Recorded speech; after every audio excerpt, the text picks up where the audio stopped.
buenas tardes, casi noches, bienvenidos una vez más a el programa estrella de la barra programática de Enfoques en Vivo, Análisis Político. Me acompaña, como cada semana, me haces más el favor de su presencia, mi amigo César Barrera. Claro que no, amigo, un gusto compartir esta mesa de análisis contigo y pues poder darle a conocer algunos análisis en los detalles de la información más importante al auditorio que nos puede escuchar y ver a través de las redes sociales. Y pues bueno, esta semana realmente estábamos como que indecisos acerca de cuáles son los temas que convendría tratar, comentar con ustedes. Les recordamos que es importante que se sumen a la conversación, que nos dejen sus comentarios, sus reacciones, que nos digan qué piensan de los temas, pues que aquí se debaten. Y decidimos primero hablar de un tema que quizá pasa un poco desapercibido en la agenda pública y que no queremos que eso suceda. Me refiero a la ley de fomento a las asociaciones civiles. Pues una ley muy interesante que igual no alcanzamos a comprender en toda su magnitud. Entonces, qué mejor que discutirla aquí, que desmenuzarla y ver el impacto real que puede llegar a tener. Y en un segundo momento haremos como que un recuento de hasta este momento quiénes son los candidatos para los puestos federales en Colima. Me refiero tanto por el Senado como por una diputación federal. Y bueno, entremos al primer tema. Ya en materia, César, cuéntanos de esta ley de fomento a las ACES. Claro que sí, Arnoldo. Mira, para dar un poco el contexto, esta ley, si no me falla la memoria, se aprobó en el 2016, en noviembre del 2016. Es una ley que impulsó la diputada Gabriela Sevilla y que estuvo también un poco matizada con la visión del Ejecutivo Estatal. La aprobaron los 25 diputados y empezó su instrumentación, o la convocatoria salió en este mes de febrero, apenas hace algunos días.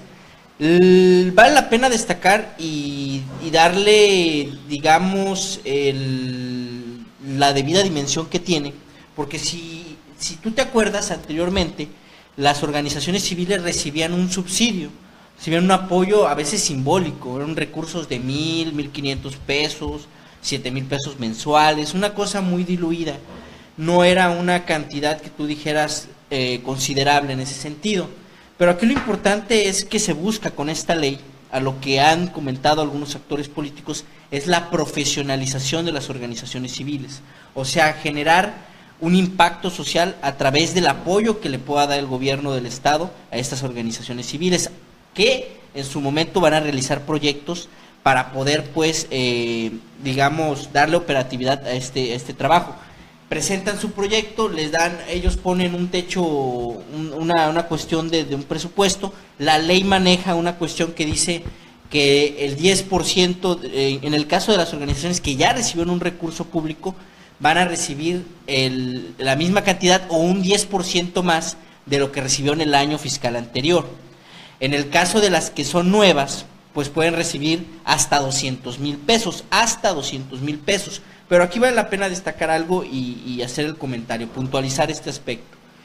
El hecho de que puedan recibir la cantidad igual o 10% más las que ya recibieron recursos, las que ya se hicieron apoyo, no quiere decir que con eso se quedan, sino que también pueden participar en esquemas, en esquemas que la misma ley contempla para recibir un recurso extraordinario. Esto quiere decir que si el proyecto que presentan ellas es meritorio y cumple con las características de la ley y es algo que va a generar un gran impacto social, entonces puede recibir un presupuesto necesario para darle operatividad a este proyecto. ¿Qué pasaba antes? Pues antes incluso había organizaciones que eran como Patito, Fantasma, que no existían. Sí, muy sonado. Y pues dime tú, o sea, ahí yo estuve dentro de la comparecencia que tuvo el secretario de Planeación de Finanzas, Carlos Noriega, y le comentaban a algunos que los 1,000 pesos, 1,500 que recibían lo utilizaban para comprar garrafones de agua. O sea, ¿qué impacto social tiene ese recurso? O sea, por eso es importante ir cambiando esta dinámica, este esquema de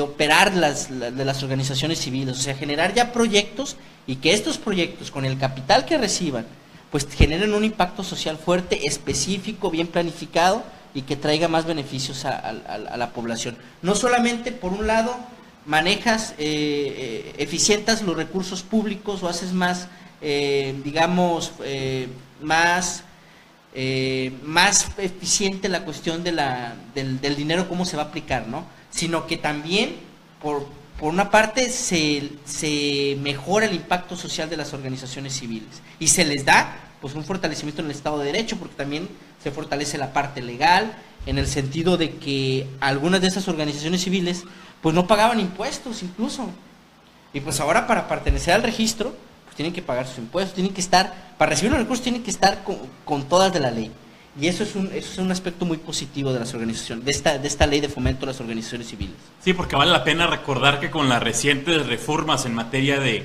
transparencia, de acceso a la información, de fiscalización, pues ahora también las ONGs que reciben financiamiento público deberán de transparentar, ¿no? Por eso la importancia de tener un alta en Hacienda, del pago de impuestos, de este sentido. Bueno, como parte de esta ley que estamos comentando, se creó el registro que nos comentaba, César, este registro estatal de organizaciones de la sociedad civil, cuya convocatoria se emitió el día 12 de febrero. Se le dio seguimiento, digamos, acompañamiento a los interesados, y así es como se ha conformado este registro, en el cual actualmente están inscritas 95 instituciones, hay 32 en validación jurídica y 22 más en preregistro. Es importante esto porque sabemos ahora cuáles son las organizaciones, a qué se dedican, a qué sectores atienden, y podremos tener certeza del recurso que se les entregará, bajo qué proyectos, con qué lineamientos y a qué será aplicado. Creo que es algo valiosísimo para el ejercicio más transparente de los recursos públicos, y creo que vale mucho la pena tenerlo en cuenta. Próximamente se estará conformando lo que es la Comisión de Fomento a las Organizaciones de la Sociedad Civil, el cual pues se encargará de expedir los lineamientos para estos proyectos que serán pues concursados por los recursos, recibirá los proyectos de las organizaciones que están ya registradas y sesionará para revisar mes con mes a partir de marzo cuáles son los proyectos que proceden, y pues poder estar otorgando los recursos y revisando que se apliquen de manera adecuada. Entonces creo que lo importante es que pues ahora sabemos a quién se apoya, cómo se apoya y para qué se apoya. En esta comparecencia, en esta reunión estuvo presente, por ejemplo, algunos participantes, representantes de organizaciones de la sociedad civil, como Araceli García Muro de la organización Yo Colococo, Clementina Nava del CAM, Griselda Álvarez, David Pineda de Unidos por la Discapacidad en Manzanillo, José Antonio Castrejón Sánchez de la ACPE, Luis Enrique Puga del CREAT y la Red Siglo XXI, y José Raúl Cárdenas Mora del Centro de Rehabilitación Bill y Bob.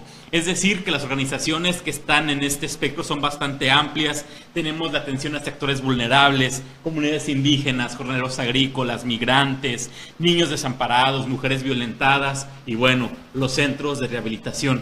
César, comentario de cierre acerca de este tema. Creo que sí, mira, va a ser algo importante, va a ser un periodo de transición de las mismas organizaciones civiles, tratar de irse como aclimatando a esta nueva legislación, ¿no?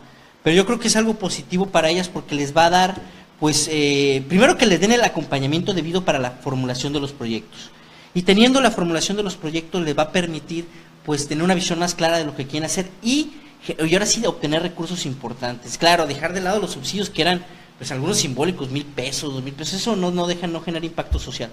O sea que terminando este periodo de transición les va a permitir a las organizaciones civiles tener más impacto social. Sí, efectivamente, pensemos que hacía una organización con 1,000 pesos mensuales, ¿no? O sea, ¿para qué proyecto realmente de impacto social podía alcanzarle? Pues para nada. Esperemos que con esta ley pues se apliquen recursos más importantes a proyectos más prometedores y con un mayor espectro, un espectro más amplio de impacto en la sociedad civil. Vamos a ir a un breve corte comercial y regresamos con el segundo tema, conocer quiénes son hasta el momento los candidatos a diputados federales y senadores por Colima, aquí en su programa Análisis Político.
Gracias, muchas gracias por continuar con nosotros aquí en su programa Análisis Político. Los invitamos a que compartan este video, que inviten a sus amigos a ver este debate, esta charla interesante sobre los temas más candentes de la agenda pública estatal y también en ocasiones nacional cuando el tema lo amerita. Déjenos sus reacciones y sus comentarios. Hablaremos, César, en un recuento muy general de hasta este momento quiénes son los candidatos federales por Colima. Comenzaremos por los aspirantes al Senado. Tenemos la fórmula integrada por Fernando Moreno Peña y Gabriela Benavides Cobos, que van pues por el PRI, Verde Ecologista de México. De lo más destacado de esta dupla, pues es el regreso de Fernando Moreno Peña y pues la migración que hace la alcaldesa Gaby Benavides al pasarse del PAN, partido bajo el que actualmente gobierna en Manzanillo, pues al Verde, siguiendo a su amigo cercano, su amigo íntimo, Virgilio Mendoza. ¿Qué opinas de esta dupla, César? Fernando Moreno, Gabriela Benavides. Yo creo que fue de las sorpresas, ¿no? No se esperaba el regreso de Fernando Moreno Peña en la lid política, en el supuesto ya de una candidatura, ¿no? Porque siempre ha estado él vigente en la política. Nunca pero se ya, ha ido, dice. Exactamente, pero ya como actor es algo que no se esperaba. Queda él, como tú bien comentas, en el segundo de la fórmula, y en la primera queda Gaby Benavides. Y pues va a ser una dupla que yo creo que responde a dos cuestiones que van con la arquitectura de un proyecto político. Por un lado, tienes a un personaje con un gran raigambre priista, como es Fernando Moreno Peña, que tiene el respaldo de las bases priistas, que anima a los priistas, que los convence, que pues genera efervescencia en su discurso, ¿no? Uno lo escucha hablando con los priistas y los priistas, pues dejan de lado como que esa fobia o esa vergüenza que les dio pues tener a pues, Peña Nieto con bajos índices de popularidad, y llega Fernando Moreno Peña y como que le levanta la moral, ¿no? Así que se prende. Exactamente. Por ese lado manejas una buena parte porque incorporas al priismo en la estructura de una candidata que no es del PRI, que es una candidata que es de un partido que era un partido antagónico al PRI, como el PAN. O sea, de alguna manera la candidatura de Fernando Moreno Peña viene a compensar eso, a darle esa solución a Gaby Benavides, a darle ese soporte que le va a permitir a Gabriela pues ir desarrollando su discurso, ir conociendo las estructuras del PRI y todo. Y por otro lado, pues de la misma forma Gabriela Benavides le va a dar un soporte a Fernando Moreno Peña con aquellos segmentos que no lo simpatizan o que no simpatizan con el priismo, ¿no? Ver a Gaby Benavides, pues el trabajo que hizo en Manzanillo, un municipio importante en términos electorales porque representa pues una gran cantidad de votos, pues le va a beneficiar ahí en ese sentido a Fernando Moreno Peña. Es un trabajo, yo creo que es ¿cómo decir? La fórmula más consistente, más sólida, ¿no? Porque por otro lado tenemos a ver, corrígeme si me equivoco, tenemos en el partido de Movimiento Ciudadano PAN, PRD, MC. PAN, PRD, ándale, lo que es la coalición, ¿no? De PAN, PRD, MC, a esta Baroa. Y a Luis Ladino. Y a Luis Ladino, al parecer son ellos, ¿no? Porque luego la cuestión cambia, está cambiándose cada ratito, es muy fluctuante esto. Pero al parecer son ellos dos.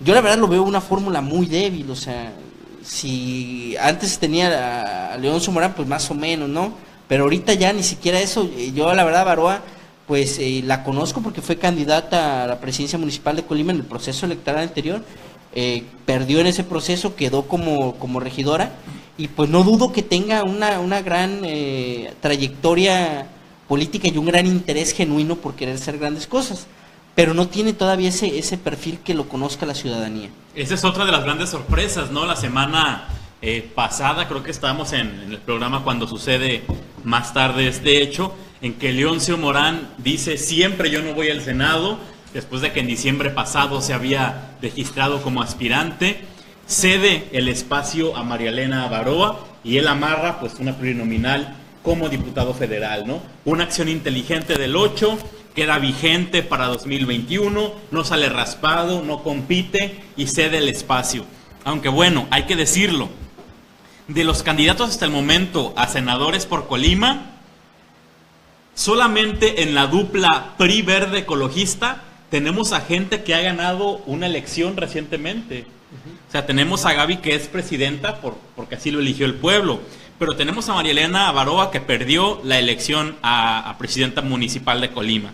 Tenemos a Luis Humberto Ladino, que es plurinominal del PAN por su cercanía con Jorge Luis. Y en la otra dupla, que es la de Joel Padilla e Indira Vizcaíno, bueno, Indira viene de una derrota frente a Quique Rojas por la Diputación Federal, y Joel Padilla llega también como plurinominal al Congreso del Estado de Colima.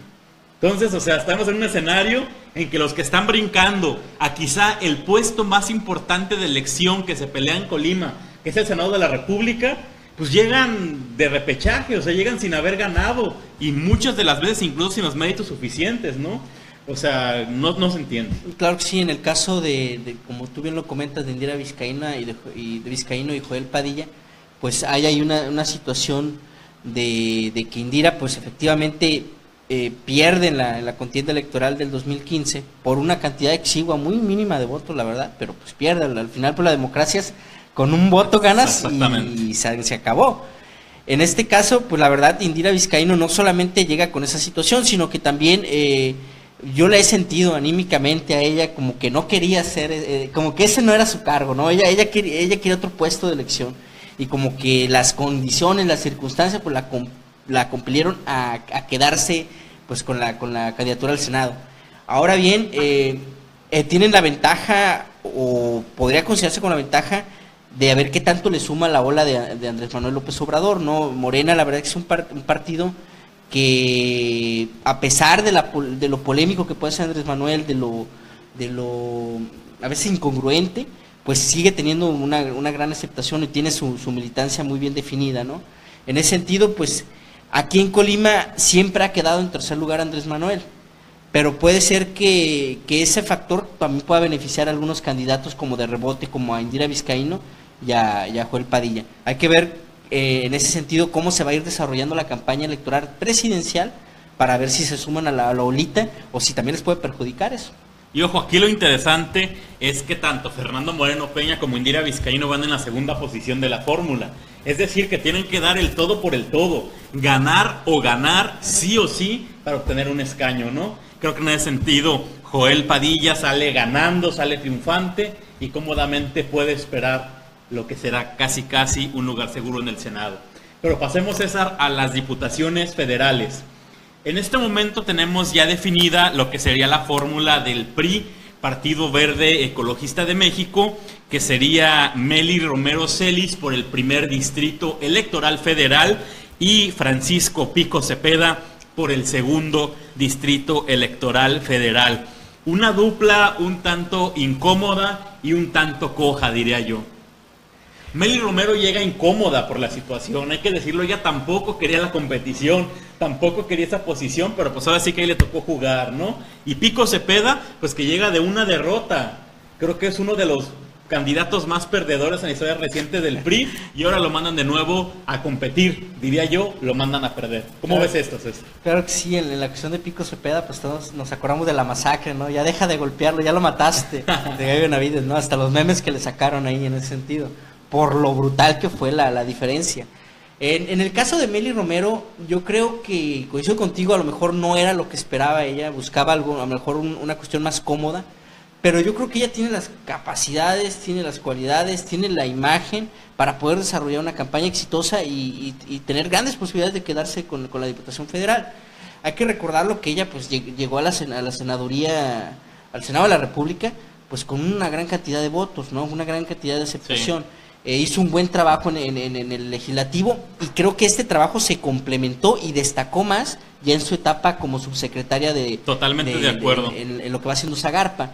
Este trabajo, de alguna forma, ella ha ido construyendo, tejiendo su candidatura pues a lo largo de muchos años, ¿no? Y precisamente eso le va a dar argumentos y muchos elementos para poder convencer a la población de lo que ha hecho en beneficio de las mujeres, de los jóvenes en las comunidades rurales. El Distrito 1 no le es ajeno, por lo tanto ya lo conoce por el Senado de la República. Vamos a ver cómo desarrolla una campaña Mely, ¿no? Qué es lo que dice, qué es lo que expone, cómo va a hacer para convencer a la población de que pues es la mejor candidata. Y también hay que decirlo, César, se la ponen de pechito a Mely. Yo creo que tiene todo para ganar, porque pues digamos el frente que haría que haría frente, válgame la redundancia, a su candidatura, pues postula en la primera posición por el primer distrito electoral federal a Marta Cepeda. Claro que es Marta Cepeda, una política de rebote. Yo lo veo en el sentido porque se desarrolla mediáticamente a través de temas que van surgiendo en los medios, ¿no? Ya va siendo el Ecopark, ya va siendo el tema de moda, y va un poquito ella tratando de mantenerse vigente desde una plataforma mediática muy de rebote. Yo no le conozco a Marta, y que sería lo que le criticaría, pues una agenda constructiva de una ¿cómo decirlo? Propia, pero también desde el ámbito de la oposición. No tiene nada de malo ser oposición y ser crítico. Yo creo que eso es lo ideal en una democracia. Pero lo que sí le critico es que no tiene ese aspecto propositivo y constructivista. Ella lo que se maneja es una cuestión muy mediática, muy de rebote, mucho de estridencia, pero poco de definición, poco de poder mejorar las condiciones, ¿no? En ese sentido, hay un gran contraste entre Meli y Marta. Sí, en extremos. ese sentido, o sea, y yo creo que ahí va a ser un trabajo de contraste, una candidatura de contraste. Yo qué hice y tú qué has hecho, ¿no? ¿Qué hemos hecho desde nuestras trincheras como activista social Marta Cepeda, porque no ha tenido un cargo público más que el que tuvo en la alcaldía de Cuauhtémoc con Indira, pero que pues era una cuestión jurídica? Y pues vamos a ver qué es lo que están haciendo, ¿no? Y las propuestas que tienen. Ahí sí va a pesar mucho en ese sentido. Y bueno, de PES Morena no tenemos candidatos a diputados federales hasta el momento, pero el Frente PAN-PRD-MC postularía, se dice hasta el momento, por el segundo distrito electoral federal a Alejandro Mancilla, exalcalde de Minatitlán, que sería la carta fuerte con la que jugarían para ir en contra de Pico Cepeda. César, con todo este panorama, un comentario de cierre de las candidaturas federales. Pues que ahí hay algunos candidatos que la gente conoce, otros que no conoce tanto. Yo creo que aquí lo ideal va a ser que la reflexión de la ciudadanía pues tenga un buen foro, ¿no? Hay que apelar a la cuestión razonal de la gente, del electorado, ¿no? Yo creo que eso es lo más importante dentro de una democracia. Y el INE, pues en ese sentido, tiene que generar los espacios propicios y permitir y flexibilizar que se dé ese gran debate público y se pueda realmente emitir un voto razonado. Yo creo que de lo que vemos la contienda fuerte, ahora sí que los encontronazos buenos van a ser pues por el Senado, ¿no? Yo veo que ese Fernando Moreno Peña en la segunda posición de la fórmula, ese Indira Vizcaíno, pues ninguno va a querer perder la oportunidad de representar a Colima en una de las máximas tribunas del país.